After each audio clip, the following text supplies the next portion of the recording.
我西班牙間酒店咧，我哋啱啱有個大發現喎，攤叔嗰晚警告我哋啦，小心啲酒店 overbook 啊，唔俾你入啊，叫太太 email 過去啦。喺 email 佢之際咧，咁我哋再 review 下間酒店，佢寫到明呢間酒店咧係 adult only 嘅喎，咁得意啊！咁我太太就同佢就話，應該係唔想有啲 BB 仔咧喺度騷擾啲住客。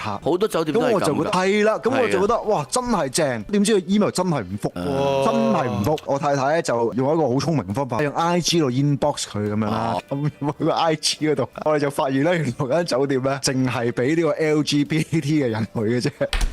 怪得 no kids 啊！跟住見到你哋一對正常 couple，兩公婆嚟咁樣，我哋會唔歡迎咁樣？唔會嘅嗬。冇問到 details，我而家好擔心。你哋咪係 trans 咯 ，Mavis 冇事，你係 trans 咯，你原先係女嚟嘅，變咗仔咯。中咁好似又唔係太。即係越望個越似個 TB 喎。我啱啱想講，你唔使叫 Mavis 扮任何嘢，你直情成個 TB 咁樣。